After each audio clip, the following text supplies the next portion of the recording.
Throughout the day, you were covering the whole event from various locations on Shara Faisal, where the procession was moving from, and Mazar-e-Qaid, where the congregation was supposed to happen.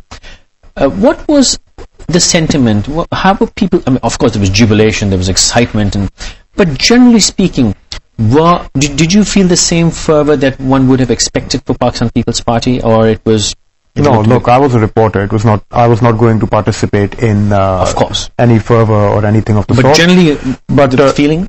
Generally, the feeling was it was very exciting being there. It's exciting covering what we all perceive to be a historic story. It turned out to be historic for all the wrong reasons. Yeah. And yes, in the very backs of our minds, we had as our worst fears the likelihood, or an awareness of the likelihood that something of this sort can potentially happen.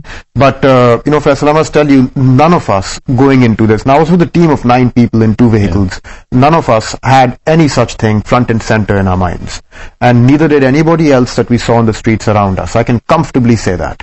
And nobody was carrying this fear front and center in their minds. It was the worst fear somewhere in the very backs of our minds at that time.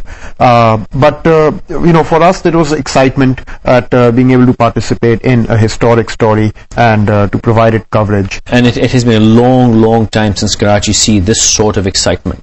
I would not even say jubilation or fervor, just this sort of excitement. That's true. And okay, now when you were at Mazar-e-Qaid, what sort of people? I mean, we have reports of there were so many people, there was this much. Yeah, at the Mazar itself, we were there so early that there was really nothing happening. Okay. There was some music playing. There was one of those welcome reception stalls that had been set up outside the Qaideen gate. The little camps. The little camps. Yeah. And there was music playing from there. There were people dancing on the streets outside. Fairly standard stuff for these reception camps that were set up all over the city. And on the procession that was coming in with her?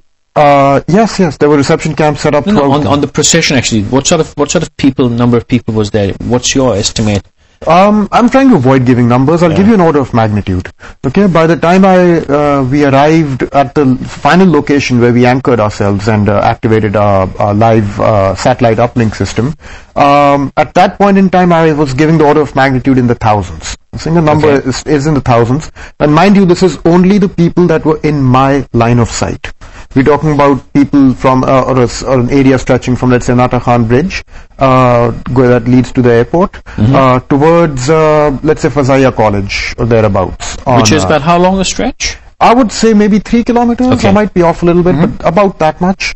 And in that stretch, as far as I could gauge, the order of magnitude of the people there was in the thousands. But very quickly, that number swelled. And swelling began about an hour or so before, or about maybe 2 hours before the arrival of Benazir Bhutto's convoy. Right. And it swelled into the tens of thousands by that point in time. That was the order of magnitude. And the whole space, like we were saying earlier, but there were also a lot of large vehicles, so it's not like the whole space was covered with people. No, the whole space was not packed densely with people, but there was a line of vehicles on pretty much on both tracks of Shara Faisal, but definitely on the track coming from the airport. And the line was about 4 buses thick in most places, and in some places 5 and even 6 buses thick, and stretching all the way from Nata Khan Bridge all the way as far as I could see down on the other side. Okay, we have online with us Dr. Marvin G. Weinbaum, scholar in residence at the Middle East Institute in Washington. Good evening, Doctor. Good evening, Dr. Marvin. Dr. Weinbaum, can you hear us? Yes, hello. Good morning or good evening, depending on which. Good evening here. This evening. It's been an unfortunate incident in Pakistan, especially a bit of a thing for a political change. What is the international reaction? What are you hearing? Well, certainly here in Washington, and I suspect throughout the United States, it's received a really quite considerable media coverage. The arrival of Benazir Bhutto did, and this even more so. All of the media outlets are giving a very, very considerable attention to it. But how are they seeing this event? I mean, in terms of the return of democracy, as the Western press had been covering it as, do they see? Well, yes, I do think that they see this as obviously a great challenge to it. With her return, the official position here is that things are on track, even if the road is bumpy, but that the democratic process is underway. This sort of throws a monkey wrench I guess you call it a spanner, into this, and I think there's a great deal of uncertainty now as to whether this is going to distract or in some way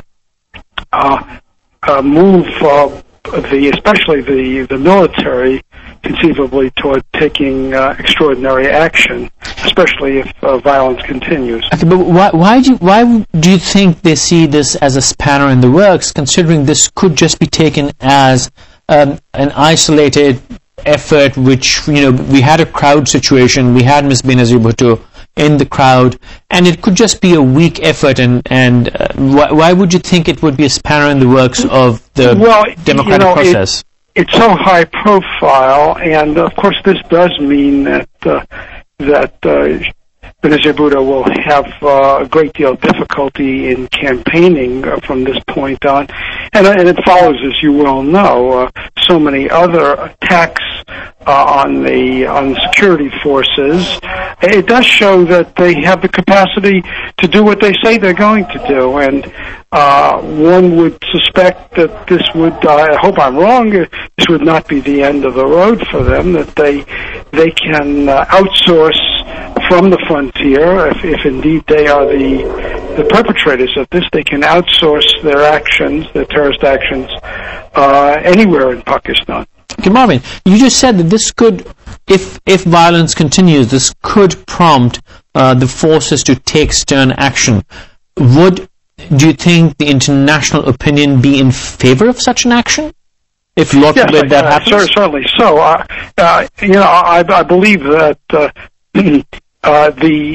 looking at this in the most positive way is that it alerts once more, as the Lal Masjid incident or affair did earlier. It alerts many people in Pakistan who may have some sympathy for the people, generally speaking, who may be seen to be the targets of the military and the frontier. But what this suggests is that the extremists are not really the same kind of Muslims that we are, as the general population sees it. What I'm trying to say is that this is a reminder of the fact that people who are challenging the state now are of a extreme nature, and they don't represent the kind of behavior that most people in Pakistan would countenance. All right, Marvin, thank you very much for your time.